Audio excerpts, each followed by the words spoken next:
Okay, this is House Education on Thursday, January 8th. The current event right now is hearing from the Vermont School Boards Association. This sort of session of testimony is really kind of the general start of the year overview of priorities, concerns, and whatnot. We will be talking more with the organization over specific Act 73 stuff in joint hearings with the Senate as well. I'm not saying that any questions about that are out of bounds. All I'm just saying is that we're talking about other things right now. We're going to have plenty of time. But anyway, I think I'd just do is turn it over to you, Sue, to introduce yourself and lead us through your presentation. Hey, thank you very much. I'm Sue Siglowski. I'm the Executive Director for the Vermont School Boards Association. And I am prepared to talk with you today about our current position on Act 73 and also our priorities for the 2026 legislative session.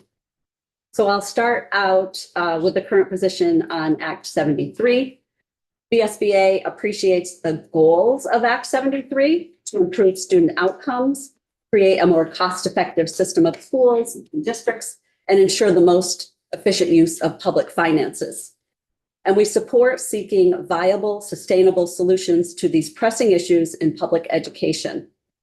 However, our members have raised grave concerns about the process through which the state has begun to pursue these goals, including Act 73's primary strategy of mandatory district sizes of 4,000 to 8,000 students. The approach and the timeline prescribed in Act 73 would lead to a major overhaul during a short time period without adequate consideration for the impact of such upheaval on districts, schools, educators, families, and communities. And most importantly, on the students that we serve. The VSBA is grateful for the work of the School District Redistricting Task Force, and we applaud the task force's measured, evidence-based, community-centered approach. The task force's report to the General Assembly recommends three main strategies that we believe may advance some of the goals of Act 73 and merit further exploration by your committee. The report underscores the urgency to address the cost drivers that have led to significant financial challenges statewide. We appreciate the task force's acknowledgement that they found no evidence that large-scale mandated district mergers and consolidations would lower costs, improve educational outcomes, or expand equity. We support in concept the task force's recommendation related to strategic voluntary mergers of school districts, guided by feasibility studies and designed to relieve fiscal pressures. At the same time, we recognize that the state has an important role to play in ensuring that any mergers result in a more equitable system of school districts, particularly so that voluntary partnerships do not exacerbate existing disparities in resources, opportunities, and outcomes for students. The SBA remains committed to working closely with the General Assembly and other state and local leaders to devise plans that best serve the students and families in our communities. And we will continue to advocate for the outcomes described in our position paper, Responsible Implementation of Act 73, which I included in my testimony today and provided to all of you. So I'll go on to cover a little bit of what that position paper says. The VSBA has developed its own set of criteria for evaluating any proposals and plans that emerge through the Act 73 process, reflecting the needs and priorities that have been identified by school board members from across the state.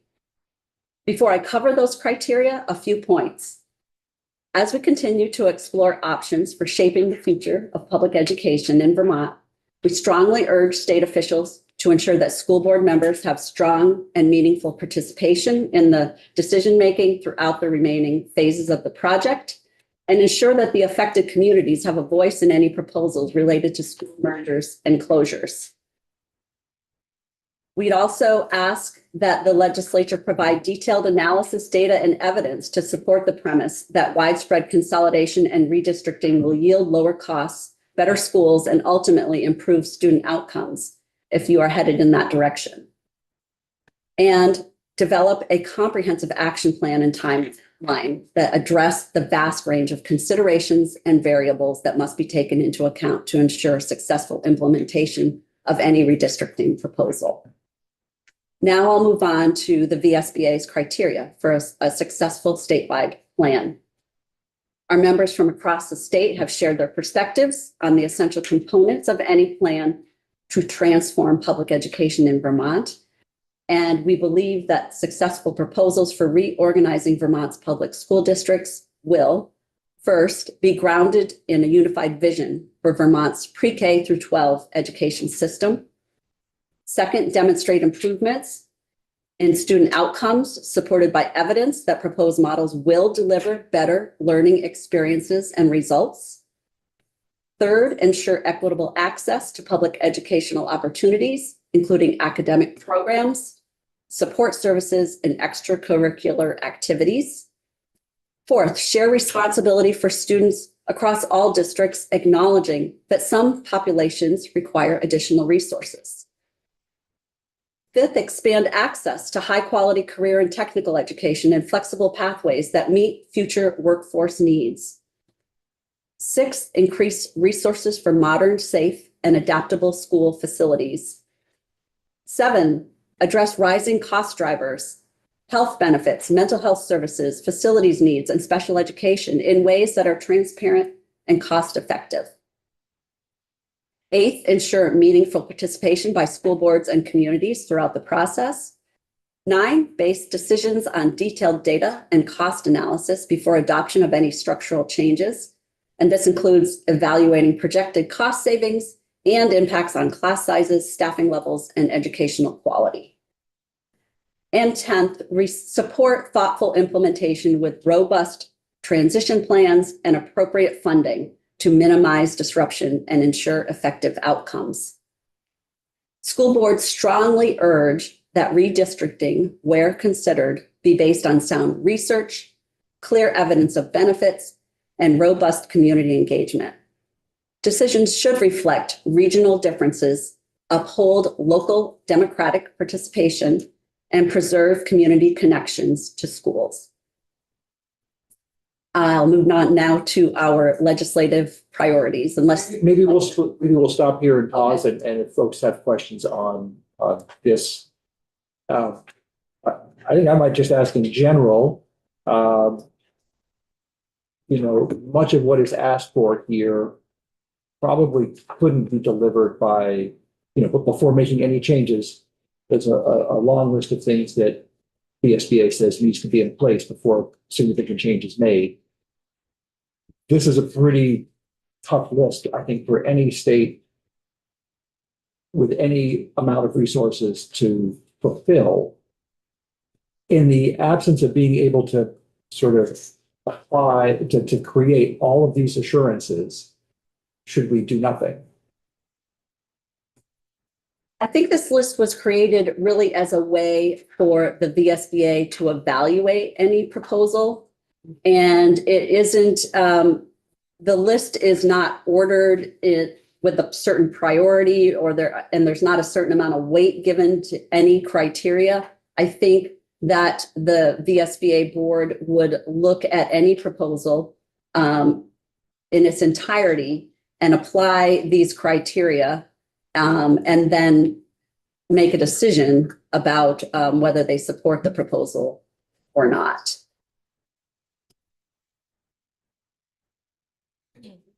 Questions? Within the sort of, and we can talk further about this tomorrow in the joint testimony more. I don't want to take up a lot of time on this. Much of the sort of, you say that the ESBA strongly supports strategic voluntary mergers. Voluntary mergers are a concept that exists currently under law. How do you see the intersection of, how does the state mandate a strategic voluntary merger? Well, mandatory and voluntary sort of absolutely conflicting. Right, exactly. Yeah. So I think if it was voluntary, there would need to be, or it would be helpful if there were some incentives. Financial incentive. Yes. And I do believe that there are districts around the state that are looking at this right now. We submitted a report to the redistricting task force, which I'd be happy to submit to your committee if you haven't seen it, where we surveyed school boards, and I think we had 68% respond. And there's a lot of information in that report about what they are doing with their neighbors. I think what it's going to be very helpful to our committee and really to the legislature in general is taking what we have here and in front of us, but adding a lot more specificity to it. Yes. Because really without specificity, we can't really, I mean, that's really at the point we're at is specificity. These are high level aspirational goals that I certainly applaud and agree with. I'm not quite sure we have the capacity, or that anybody has the capacity to meet all of them. At a certain point, major change requires a bit of a leap of faith. And I'm not sure, and I guess, is there any leap of faith your organization is willing to take? I also look at some of this and say, well, this is not really at the state level, it's at the district level to assure. But anyway, the broader point is that this is high on the abstraction ladder and low on the specificity ladder, and you can provide us with more significant help with more significantly more specific proposal ideas. Yes, we'd be happy to provide you with some more specific ideas as the session unfolds. And if you could get them here by late this afternoon, that's good. The clock is ticking. Yes. Quickly, I think we heard a threat, but also a strong message from the governor that may or may not resonate with Vermonters, but I think we need to be prepared to respond. Something a little more easy to grab onto than this. Yeah, no, please, you have the floor. Yes. Okay, so one response I wanted to provide to your leap of faith question is that a lot of these criteria, you're right, are at the district level. And I think the point is that the system as a whole needs to be designed so that these things can be accomplished at the district level. Yes, but what I'm hearing you say is that we need to back off the idea of the state designing the system. I don't think that's what we're saying. I think what I'm saying is that any system the state does design, we will be measuring against these criteria to see what level of support we have for it.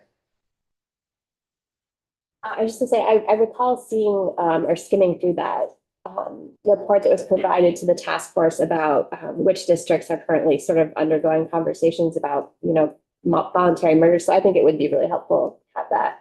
I'd be happy to submit. That'd be great. And is there like a couple high level takeaways from that you want to share? Just I need to have my memory refreshed on it a little bit. Well, I guess if we're going to ask for that, I'd like to know the status of those, like how close are they, or how are they just in initial discussions? Yeah, I'd be happy to, maybe I could talk about that tomorrow afternoon. Oh, great. When I talk with you again. Yeah. Well, Thank you. I'm in my experience as a school board member over the years and recognizing even at the state level that there's a lot of variation in perspectives across the state.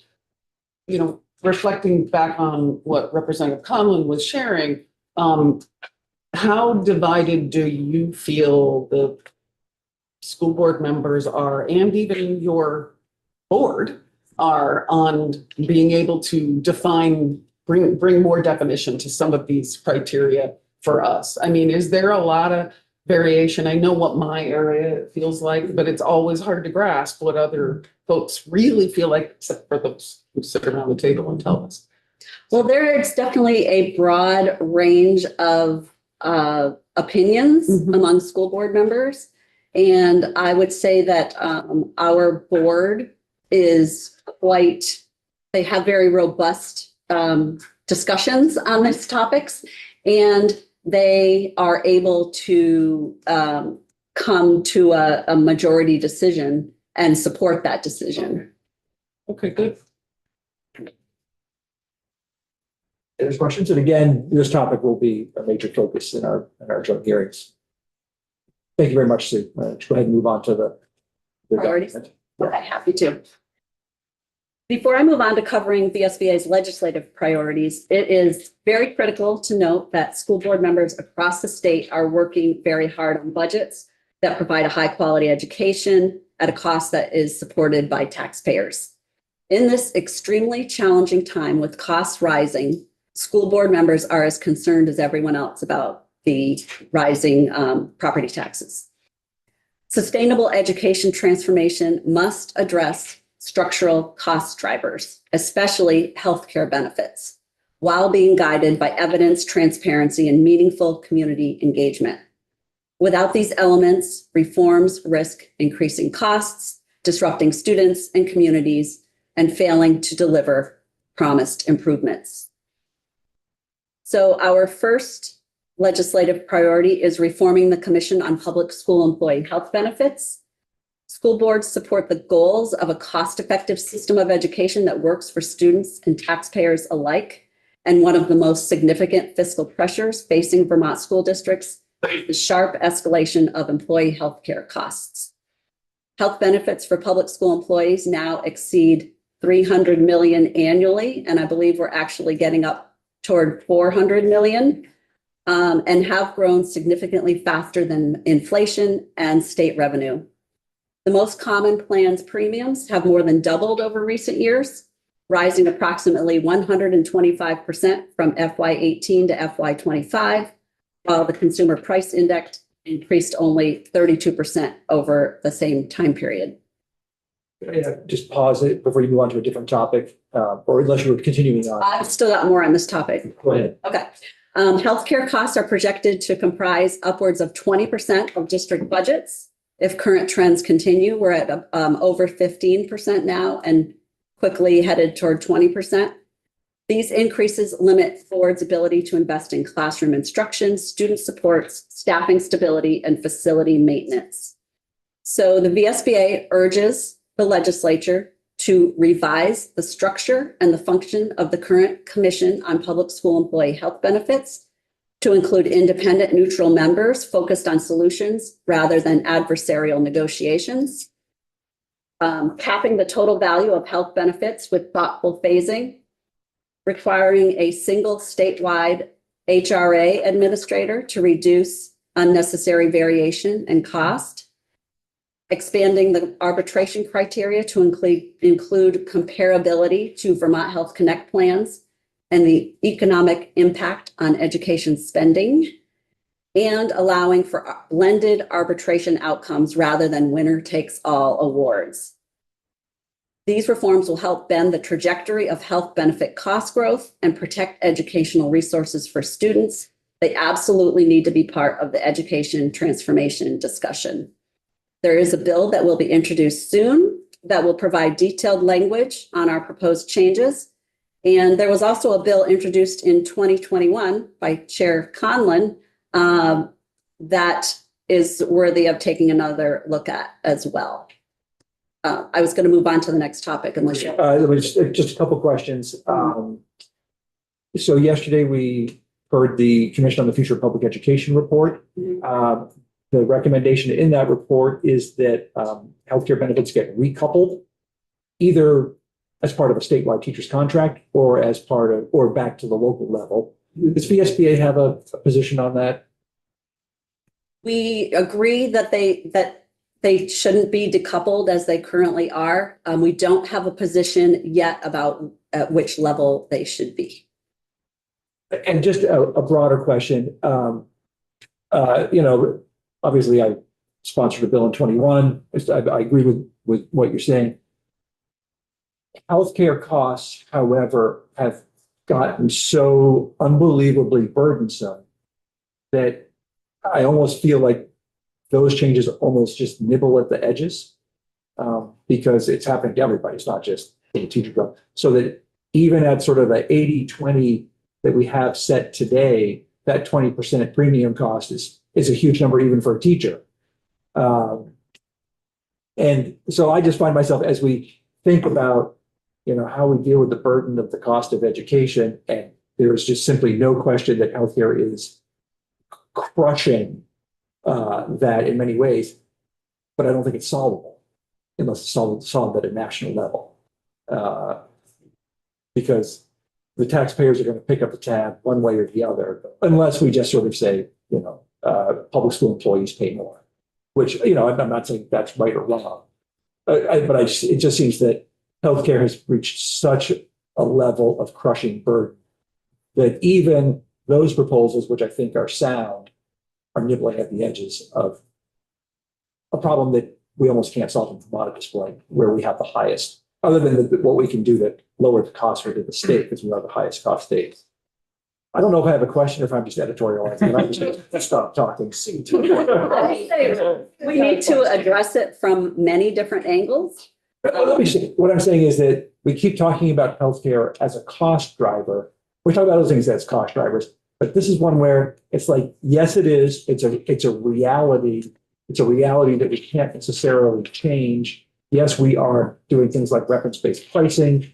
We could alter the makeup of the negotiating groups, as you say. Oh my God, I've lost my editorial or question train of thought, except to just say, we keep blaming everything on healthcare. I don't think you can solve it at the state level. I think there are things that you can do. There's a few things. Yeah. And I think that I'd love to know. they are our suggestions. They are within your control. And if the bargaining process is changed, you could have a slightly different outcome that still provides high quality coverage for school employees, but does cost less. And I'm actually working on some scenarios to show you some possibilities and some real numbers. But this is one thing that actually is very much within your control. Thank you.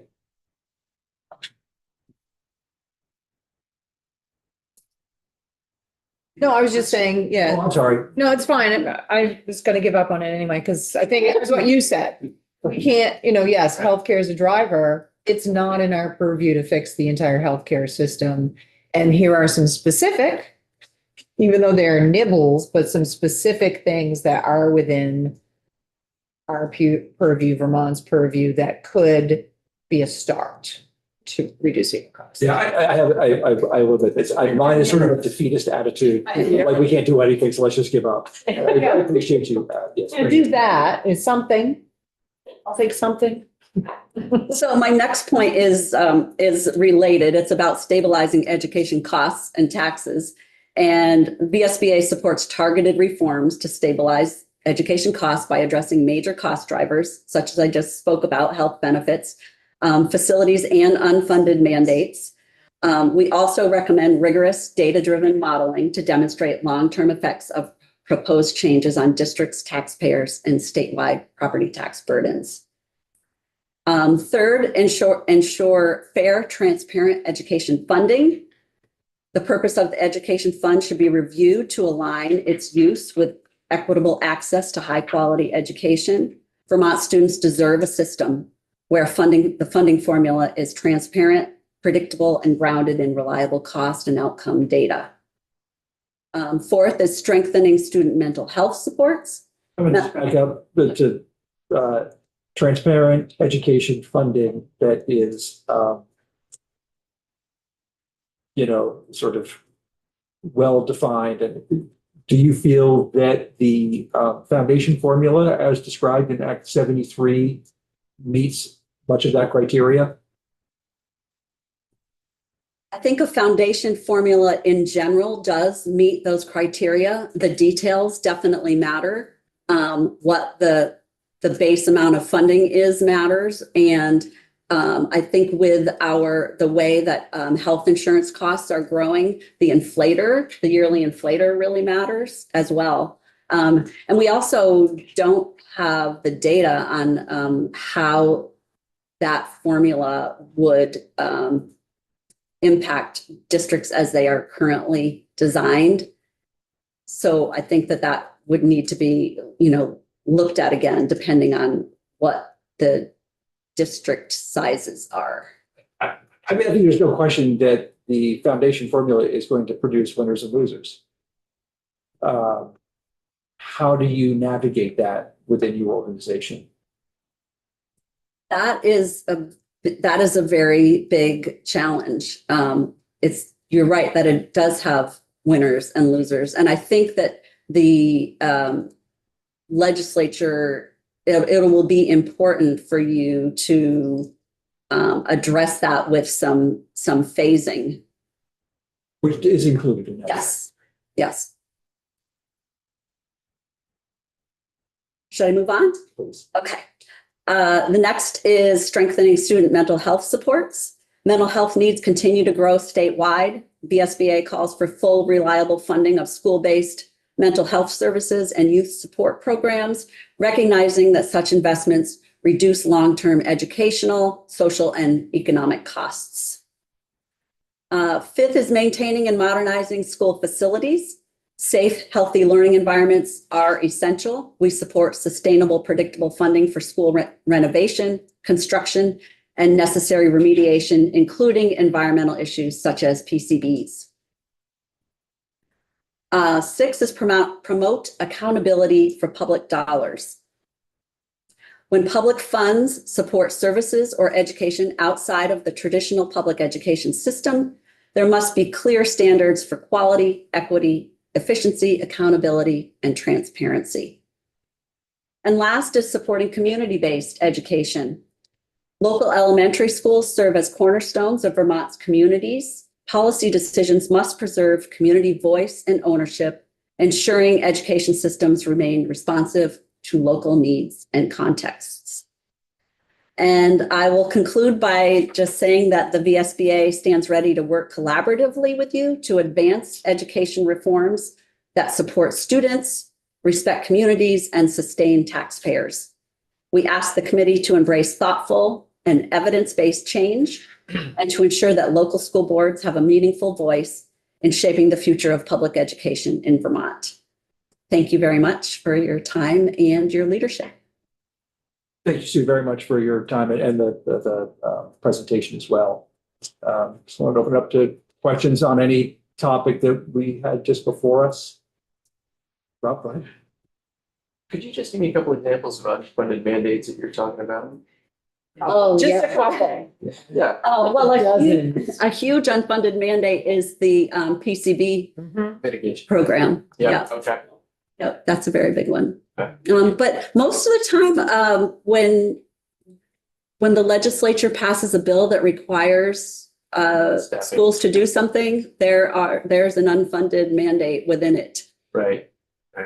Any other bubble up to the surface that you think about? Well, a smaller one is like last year, the AED bill that was Oh, yeah. passed. Yeah. This is the cardiac. Cardiac, Yeah. yeah. The literacy bill that we passed and then extended it past grade 3 to everybody through grade 12 needs to get Yes, intervention. It's a great idea, but there's no. There are unfunded mandates that are the responsibility of school districts to pay for, such as curriculum improvements.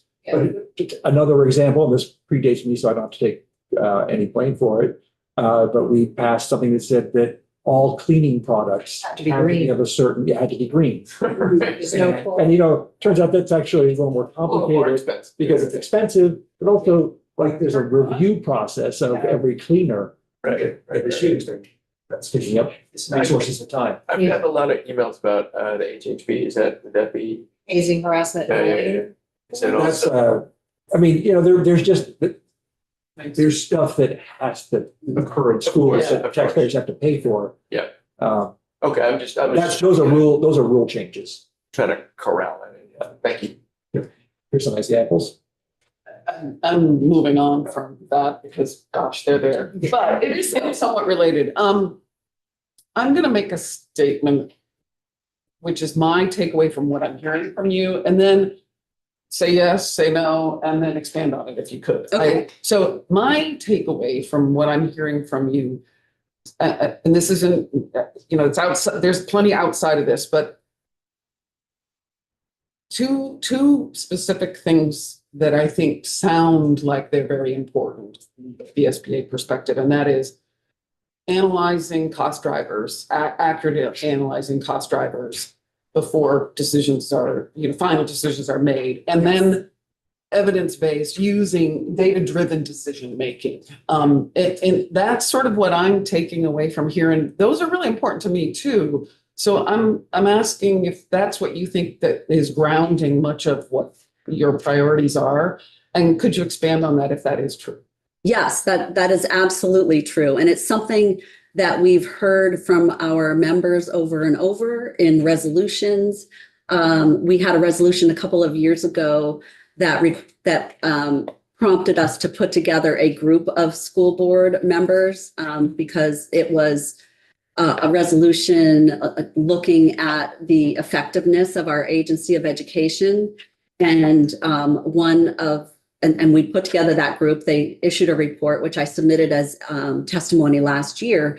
And one of the major takeaways from that report is the lack of data that school boards have in their decision making from the state. So I think that's sort of where the drive comes from to request that it be evidence-based and based on data.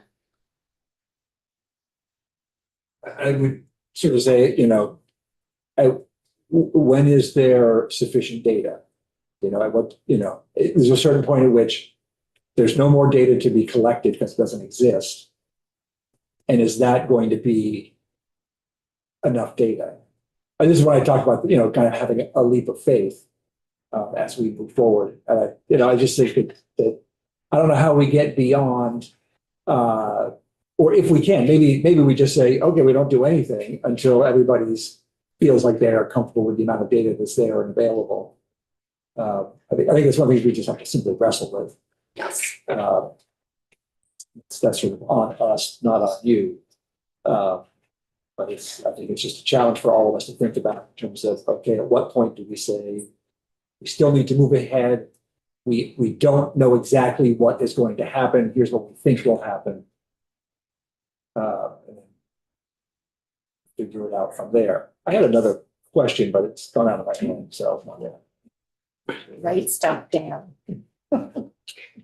yes, please. Are you looking to make a board sort of decision on what your position is on the statewide versus not statewide contract?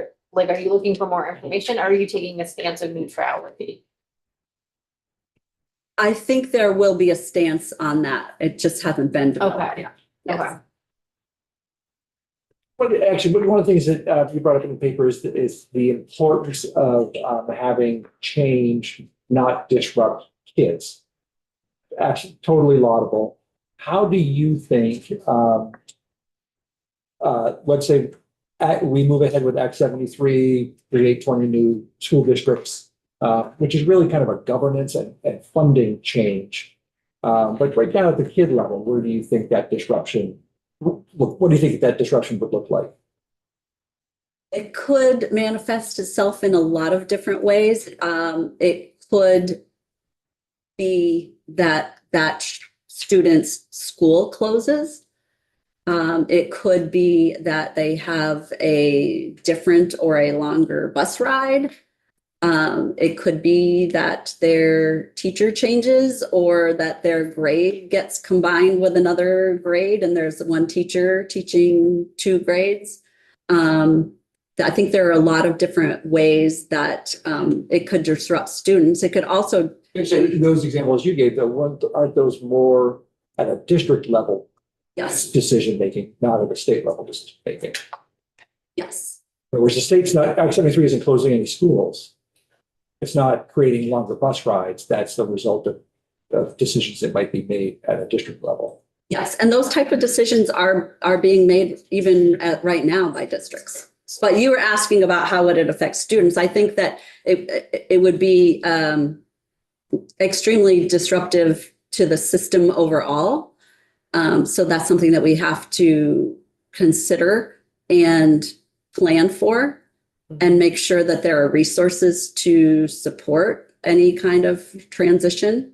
There are costs associated with merger that we would have to contend with. I think we saw in Act 46, that just the leveling up of salaries is probably one of the biggest things we need to be aware of. With your sort of statement that Act 73 doesn't say anything about closing schools, like, I guess I'm really confused about that because it seems to me, and that's a district decision, that pretty much the primary purpose for Act 73 is to maybe people would disagree, this is the primary purpose, but one of the consequences is that it forces districts to make that decision on their own. And if they don't, the governor and the secretary of ed will do it for them. So we keep saying that there's nothing about closing schools in Act 73, but the entire thing seems to be about closing rural schools, or at least starting that process. So I guess I mean, make that more specific. How do you see that? like with the minimum class sizes, if you don't meet this minimum class size over an average of 3 years, then we will put you on a plan of correction and you still can't meet minimum. It says may, but it's, I mean, So you can do that. I feel like we're wordsmithing this to sell it and say that that's not there when it really is there. And it is going to lead to closure of our rural schools, our small districts. I guess I would just ask the question, is the law, those class size minimums that are in the law, doing it, or is it declining enrollment that would be causing that school to close? And I realize that you are completely linked, but there's a certain point at which it's not an educationally sound school. And again, we're not deciding that, that's for a district to decide. Or for a district to come up with a new configuration so that this school is K-3 and this school is 3 to 6, 4 to 6. But if Act 73 hadn't been passed, districts wouldn't necessarily be forced to decide that or have it imposed upon them. Oh, I think it's going on right now. That's what it's happening now. It's happening in my district.